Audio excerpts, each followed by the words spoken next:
and we're off to the races. The title of today's message is Shavout. What was God really given at Sinai? So in the Jewish calendar is a celebration this last week about the giving of the Torah, Shavuot.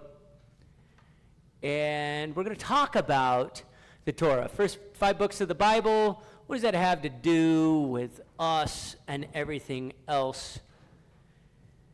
Because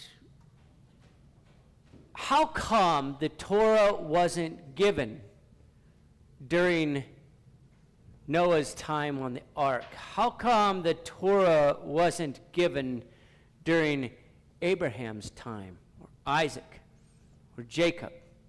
How come the Torah wasn't given until after Joseph? And you have Moses, who finally gets the first 5 books of the Bible and writes these books of the Bible basically from oral tradition.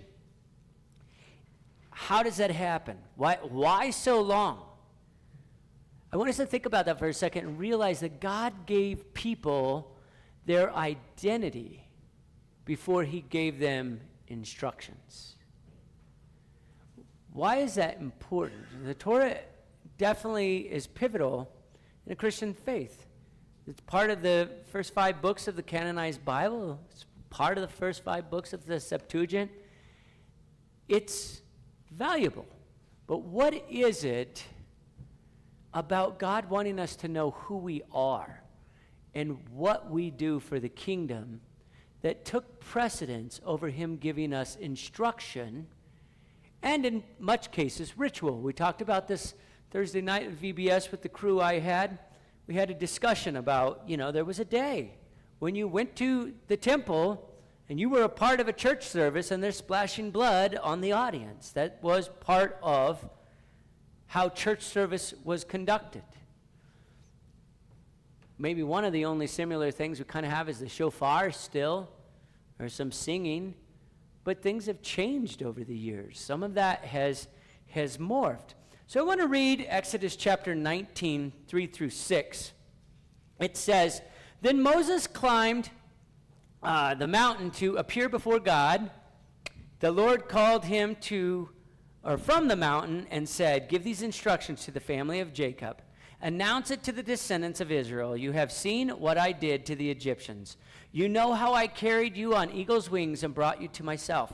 Now, if you will obey me and keep my covenant, you will be my own special treasure from among all the peoples on the earth, for all the earth belongs to me, and you will be my kingdom of priests, my holy nation.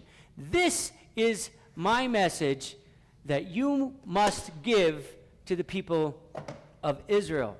What is the message? He wasn't just introducing rules.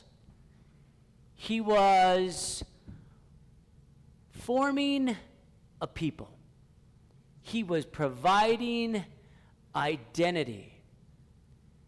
The Torah had covenant language, who they belonged to, how to reflect God's nature, how to live differently than the surrounding culture, and how to build a society shaped by holiness, justice, and order. And society to this day is still somewhat shaped by that original document. Now, many people would rather the government tell us what to do than to have some level of moral compass, and they would like to define it themselves. But this is how it started. So as a Christian, we have to answer this question. Who are we? What do we stand for? And how do we live when pressured? It's always nice. Everything was going so great. And we like to, you hear these people, and you love it. And I'm not making fun of Facebook. It's just funny because you scroll through Facebook and it's like, "Da-da-da, this is my life. Look what we had for dinner. We're such wonderful people. We had this wonderful trip." How many of you walk in the house, take a picture that the dog pooped on the floor and got into the trash, and are like, "Check this out"? Right? Nobody's doing that. But it's in those moments that really shape us. You're like, oh, you sweet thing. See, my kids handle it. So, oh, she had an accident. I'm like, that's not an accident. I don't buy it. That's why we don't have dogs in the house. I don't like it. It's more a cat sneaks in the house, and it was an accident. It's not an accident. They did it on purpose. I know exactly what they did, and I don't like it. We have a cat we cannot keep in the house, and she is potty trained. She's not bad like the other outside cats that sneak in, but she has a different behavioral problem. She opens the refrigerator, climbs in, gets the cheese out. She can open the refrigerator and get the cheese out. I'm like, oh. All of a sudden, Bree's like, how come the cat's not in the house? Girls are like, we don't have any more cheese. Like, oh. But that is pressure, right? It's in that moment that we handle things differently. How many of you are like, oh, sweet thing, let's go outside? You're like, oh, I just want to do something with this cat, right? And it's our circumstances. Come on. I wish Oli was in here because he's probably prime candidate for this, right? He's a little bit taller than most. And I can't even imagine how many times that guy probably whacks his head on stuff, because I'm not as tall as Oli for sure. But I hit my head on stuff all the time. And you know when you hit your head, there's a lot of temptation to sin. There really is, right? So I recognize that pressure. But it's in that pressure that we have to say, what defines us? How are we going to handle that? What does that look like? Because if we don't answer those questions, people drift. People head in a whole nother direction.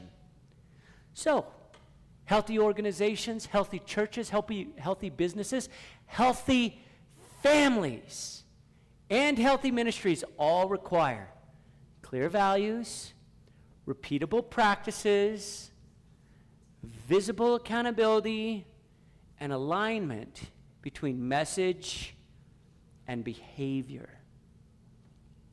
And that really is a challenge. I'm not here because I've arrived. You guys know that by now. But it's something I strive for. Do I just talk about it? Or how do I live it? My kids are very nice and gentle to me. Oh, I heard the pastor talk about such and such the other day. It's interesting. That's not happening. I'm like, thank you. See what I can do to adjust it. But the thought process is what are we doing in practice? What is our go-to? We talk about this in training and law enforcement, where they talk about your OODA loop, and they talk about relying on your training. And you do certain behaviors enough time, you practice it, it becomes second nature. What's our second nature? I'm still working on defining my second nature. I'm still working on defining how I respond to different situations.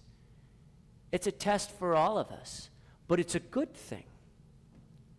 And God gave us a set of directions and instructions to help with that. What does that compass look like? So if you're looking at your family, what 3 core values do you want your life to reflect? I mean, ask yourself, does my calendar, my spending, my speech, and my habits match my values? Oftentimes we have to redirect and look at the instructions, what we're doing.